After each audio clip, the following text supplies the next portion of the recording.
keturunan yang kita banggakan, anak yang kita sanjung-sanjung, terkadang bisa menjadi bumerang bagi diri kita sendiri.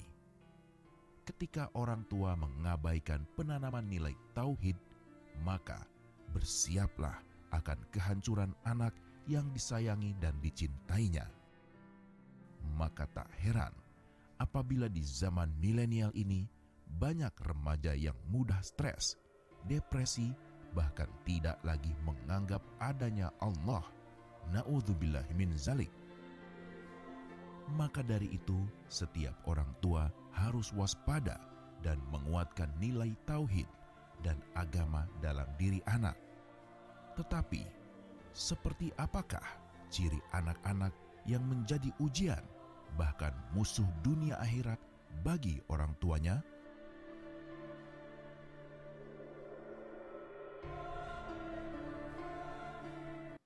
Masya Allah, tabarakallah, luar biasa. Ini pembelajaran besar buat kita. Tadi tayangan PT tadi bagus banget. Karena kita mengingatkan kepada kita betapa pentingnya ilmu tauhid yang kita harus terapkan kepada anak-anak kita.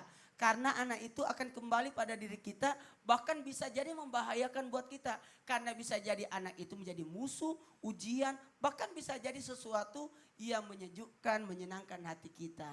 Tapi hati-hati buat kita, tentang tauhid anak kita harus betul-betul dijaga.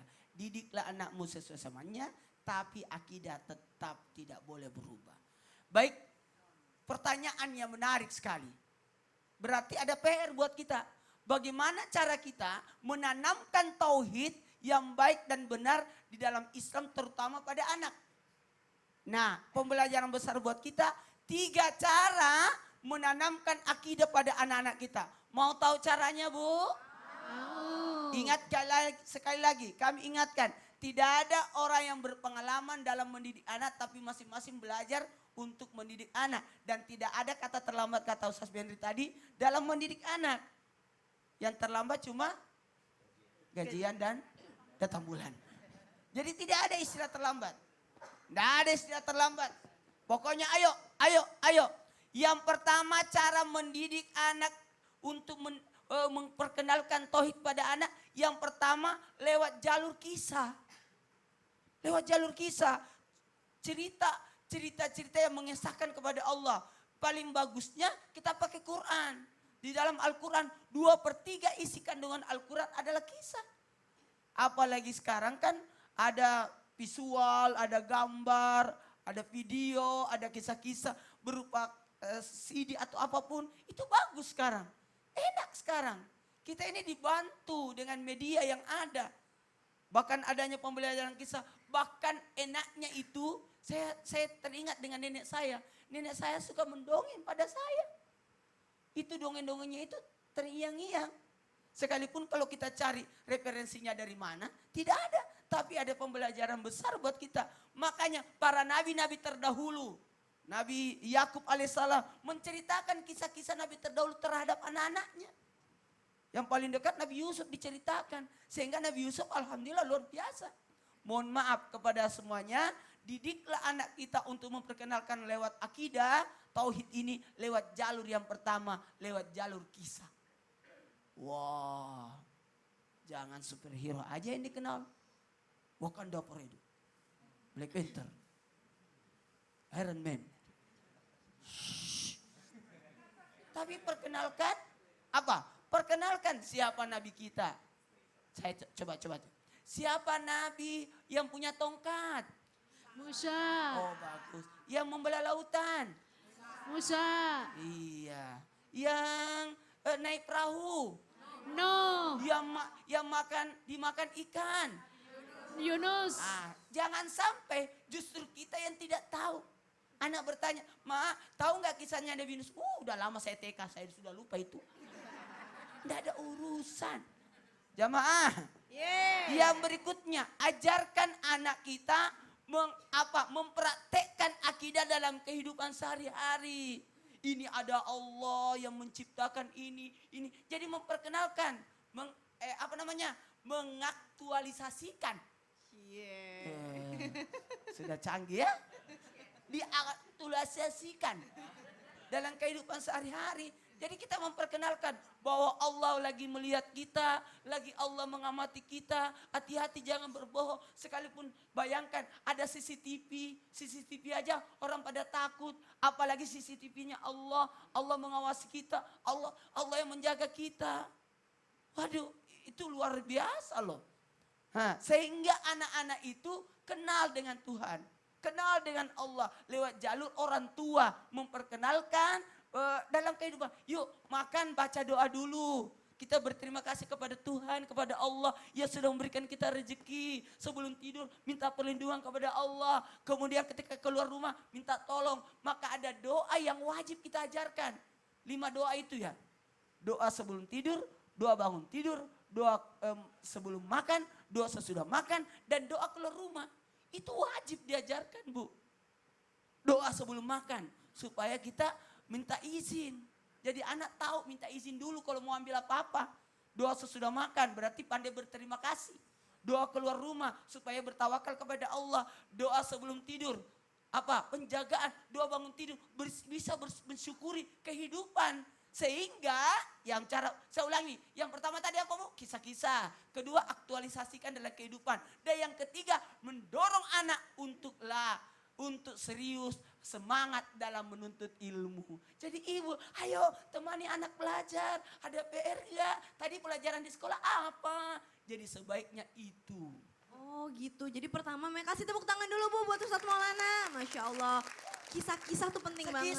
Zaman sekarang jarang loh orang tua ngasih dongeng buat anak-anaknya. Apa sih salahnya kalau ulang tahun dikasih hadiah buku nabi-nabi? Oke, atau video tentang nabi-nabi kan banyak Kita itu tuh. waktu kecil ada namanya surga dan neraka dulu. Betul.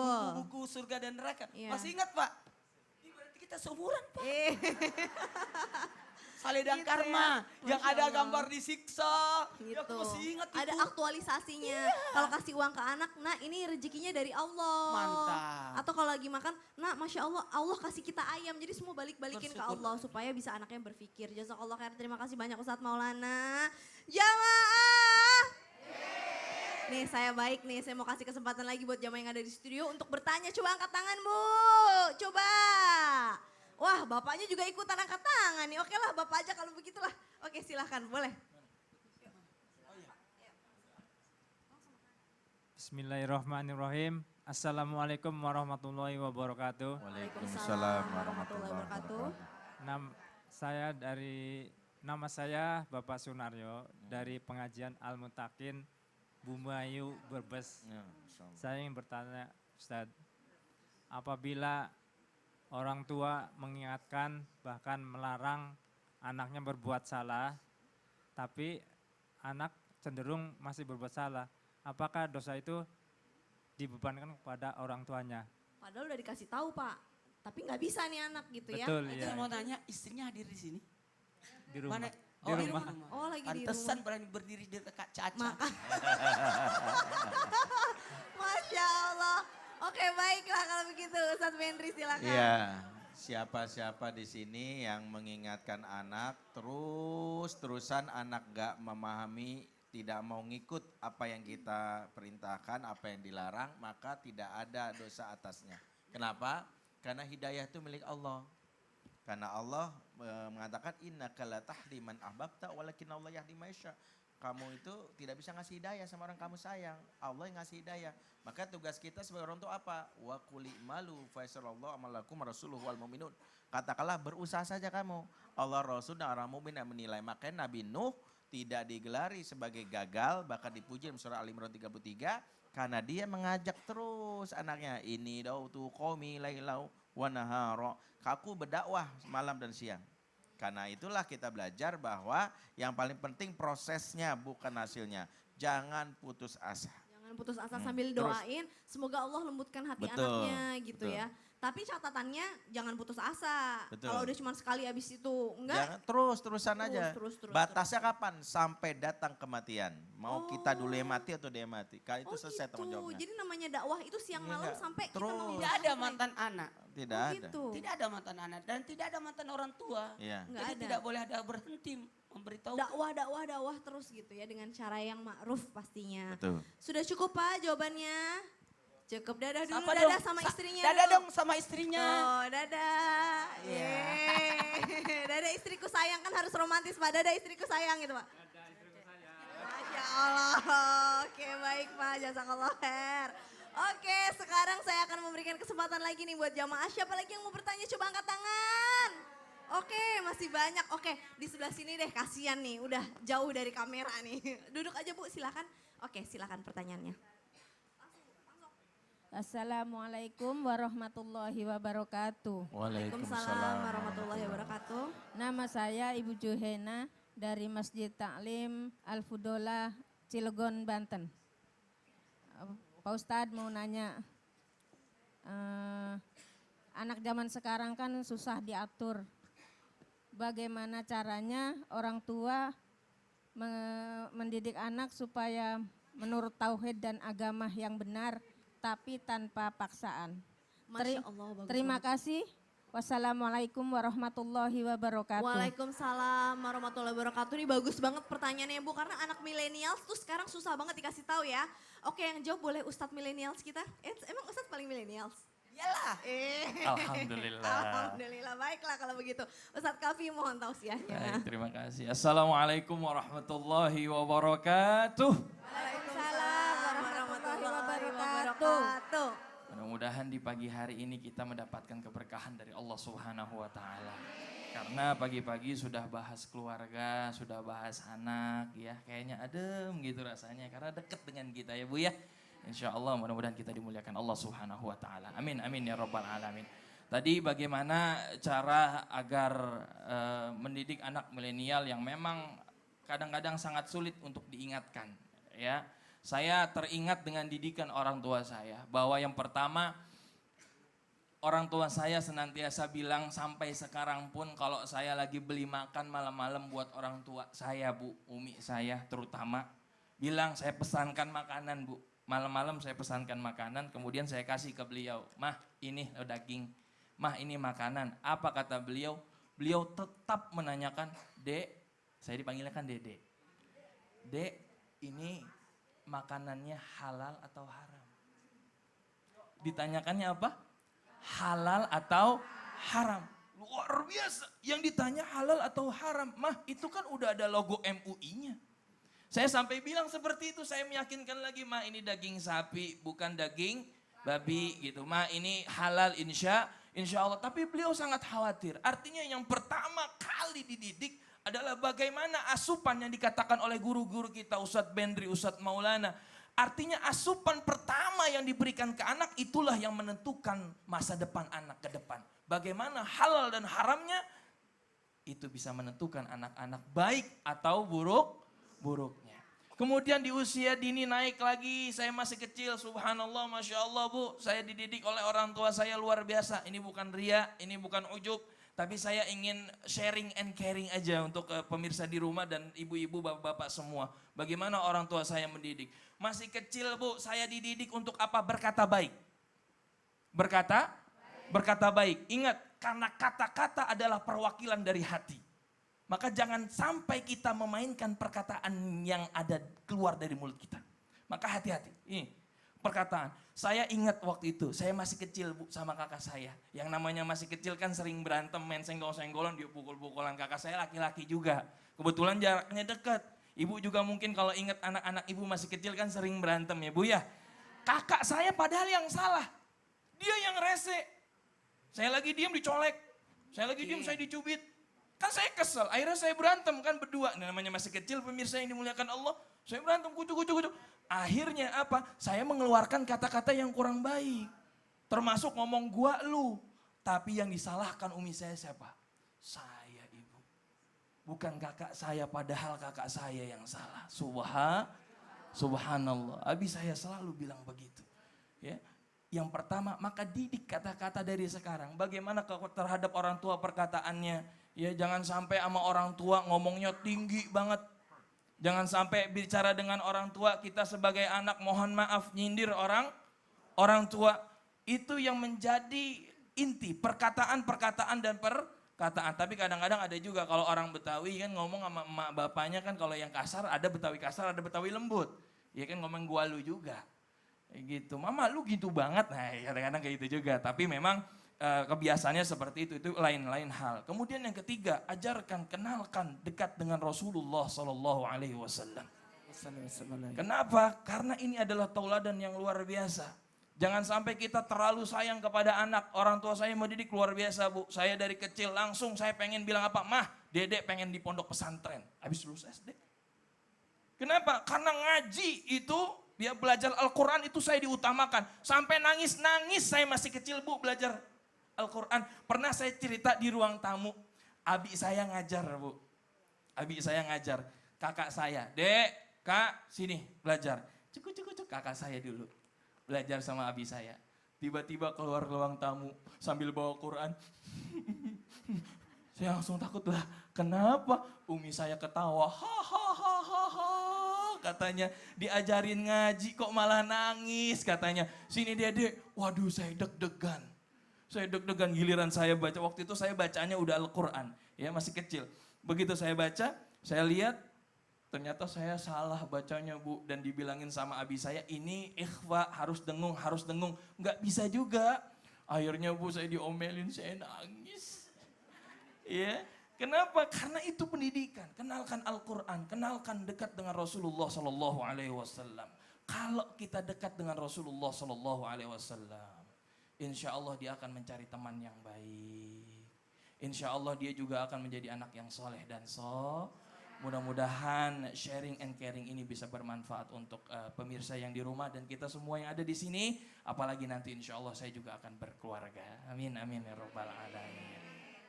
Baik pemirsa yang dimuliakan Allah Subhanahu wa Ta'ala, sekarang bagaimana cara orang tua mengembalikan kepercayaan anak yang telah hilang dan juga cara orang tua mengajak anak yang telah jauh dari nilai Islam sehingga kembali percaya kepada Allah dan ajaran Islam. Fa ilaihi falyatafaddal ma'jur ila Ustadz Bendri. Masyaallah, syukran. Jazakallahu katsir. Calon mantu yang baik ya. Amin. Doain Bu kenceng-kencengan ya, kenceng-kencengan nanti insya Allah. Siapa tahu pulang dari sini langsung dapat ya insya Allah. Kita ada mungkin sebagian kita banyak yang mendapatkan masalah anak terlanjur jauh. Bahkan kita merasa kok mereka justru melakukan sesuatu yang bertentangan dengan apa yang kita ajarkan.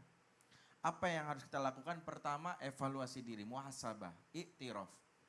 Poin terbaik dalam pengasuhan bukan menyalahkan siapa-siapa. Ini gara-gara ini nih, ini gara-gara ini. Sebab Nabi Adam alaihissalam dipuji Allah dalam surat Ali Imran 33. Innallaha astafa Adama wa Nuha wa ala Ibrahim wa ala Imrana alal alamin. Adam disebut salah satunya punya jiwa itiraf. Iblis menggodanya membuat keluar dari surga tapi tak sekalipun keluar kalimat ini gara-gara iblis, biang kerok. Enggak. Ada mengiktirafi dan kalimat Rabbana zolamna anfusana wa illam taghfir lana wa tarhamna lanakunanna minal khasirin. Evaluasi. Kenapa? Mengakui kesalahan itu setengah dari kemuliaan seseorang. Kenapa? Karena dengan itulah Allah akan mengakuinya. Inilah hamba yang terpuji. Manusia ciptakan banyak salahnya. Jadi kalau jadi orang tua nggak usah nyalakan pihak luar dulu. Bisa jadi kenapa dia jauh dari kita? Mungkin perhatiannya kurang. Mungkin dia nggak pernah merasakan rasanya bagaimana kasih sayang, sentuhan, pelukan. Misalnya anak perempuan yang banyak tertarik sama laki-laki di luar dari bapaknya, maka bapaknya evaluasi, mungkin karena nggak pernah berduaan. Makanya sering saya bilang kalau ibu ya punya anak perempuannya nggak ingin supaya sembarangan sama laki-laki, maka ada waktu bapaknya berduaan sama anak perempuannya untuk menemaninya belajar bersama, menemaninya belanja, menemaninya untuk sesuatu yang membuat dia merasa ada laki-laki yang menjagaku dan itu ayahku. Nah inilah kenapa sosok seorang ayah atau seorang tua memahami evaluasi. Yang kedua, PR-nya adalah ketika orang anak jauh dari kita, maka ada kaidahnya. Biasanya karena hatinya sudah jauh juga. Hati itulah kuncinya, maka tanamkan dalam diri ketika sadar bahwa nih kenapa anakku kok sulit banget dinasehati. Maka tanamkan dari diri bersabar. Ya, aku bisa membuatmu jatuh cinta kepadaku meski kau tak cinta kepada aku. Ingin membuat cinta, berarti jangan, nah ini kesalahan dasar orang tua. Saya udah nasihatin terus Ustaz sampai pegel saya. Memang nasihat itu baik, tapi nasihat itu punya metode. Nasihat itu punya cara. Rasul itu kalau ada seorang Arab Badui pipis di Masjid Nabawi, Rasul itu tahu ini caranya. Kalau langsung main marahin gampang, mungkin dia langsung kabur.